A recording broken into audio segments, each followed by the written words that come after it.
ప్రపంచంలో టాప్ 3 ఎకానమీగా Bharat. Vibrant Gujarat global summit లో ప్రధాని మోడీ.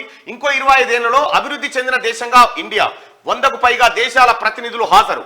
ఇండియా ఇంకో 25 ఏళ్లలో అభివృద్ధి చెందిన దేశంగా మారుతుందని, ఇదే లక్ష్యంతో తాము పనిచేస్తున్నామని ప్రధానమంత్రి నరేంద్ర మోడీ అన్నారు.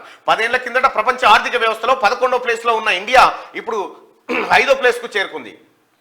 మరికొన్ని ఏళ్లలోనే ఇండియా ఎకానమీ 3rd ప్లేస్ కు చేరుకుంటుంది. ఇది నా గ్యారంటీ అని ఆయన ప్రకటించారు. బుధవారం గుజరాత్లోని గాంధీనగర్లో 3 రోజుల వైబ్రెంట్ గుజరాత్ గ్లోబల్ సమ్మిట్ 10వ ఎడిషన్ మోడీ ప్రారంభించారు. సమ్మిట్లో 34 భాగస్వామ్య దేశాలు, 130 దేశాల ప్రతినిధులు, ఇండస్ట్రియలిస్టులు అందులో పాల్గొన్నారని ఒక మాట చెప్తా ఉన్నారు. ఇక్కడ మరికొన్నేళ్లలో ప్రపంచంలో టాప్ 3 ఎకానమీగా భారత్ అని చెప్పి చెప్తా ఉన్నారు. ఇంకా విషయం ఏంటంటే ఇంకో 25 ఏళ్లలో అభివృద్ధి చెందిన దేశంగా ఇండియా మారబోతుందని చెప్తా ఉన్నారు. ఇది గత నాశనతనం నుంచి వింటున్నాను.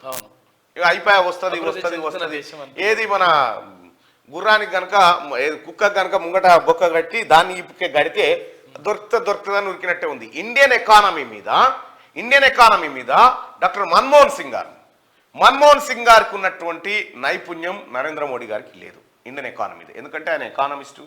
సరే, మోడీ గారు ఏం చదివిరో ఏం సబ్జెక్టు మనకు తెలియదు. కానీ అయితే అమెరికా ఎకానమీ టాప్లో ఉంది, సెకండ్ చైనా ఉంది, ఆ తర్వాత ఉన్నటువంటి దేశాలు.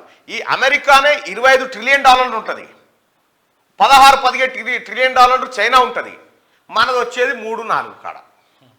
ఈ ఏడికి ఎప్పుడు రీచ్ కావాలి ఇదంతా? దీనికి కారణం కూడా కొంతవరకు ప్రజలు ఉచితాలకు అలవాటు పడి తేపెట్టు అనే కార్యక్రమం ఉండి కూసోని సాధబెట్టే కార్యక్రమాలు ఇవి కేసీఆర్. ఎందుకు నాశనం అయితే ఈ ఆర్థిక వ్యవస్థలు అంటే ఇందుకే కేసీఆర్ కొత్త దుకాణాలు. నువ్వు పిల్లల్ని నువ్వు ముడ్డి దూడ్చే పౌడర్ కానించి నేనే ఇస్తా, మొత్తం కూసున పెట్టి సాధే కార్యక్రమాలు చేస్తే లగ్గం కూడా నేనే చేస్తా, మళ్ళా అలా గుడితే కూడా నేనే ఎత్తుకుంటా, నేనే జో అంట, గలగలిస్తా. ఈ అన్ని కార్యక్రమాలు చేయడం వల్ల ఈ దరిద్రం దాపురించింది. ఎప్పుడైనా ఎకానమీ ఇండస్ట్రీల మీద కానీ లేకపోతే మానవ వనరుల అభివృద్ధి మీద కానీ పెడితే బాగుండేది. ఉచితాల మీద పెడితే దాని రిటర్నే లేదా పరిస్థితి ఇడికొచ్చింది. నిజంగా వాస్తవానికి ప్రపంచంలో అతిపెద్ద మానవ వనరులు ఉన్న దేశం భారతదేశం. మన దేశం ప్రపంచంలో అత్యధిక జనాభా కలిగిన దేశం. పైపెచ్చు 50-60% యువకులు ఉన్న దేశం ఇది.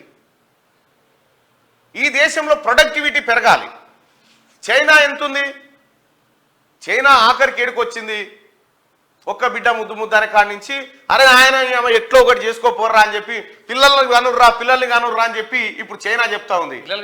పిల్లలు గంటకు సెలవులు తీసుకోపో అట్లా వాడు. ఇంకా దాంట్లో చట్టాలు మార్పు చేసిరాయో, మీ పెళ్లి చేసుకోకున్నా సరే పిల్లల్ని అయితే కనుర్రా అని చెప్పకాడికి వచ్చింది చైనా. అటువంటి నిర్ణయాలు తీసుకుంది, ఆర్థికంగా బలపడ్డది, మానవ వనరుల విషయంలో వెనకబడ్డది.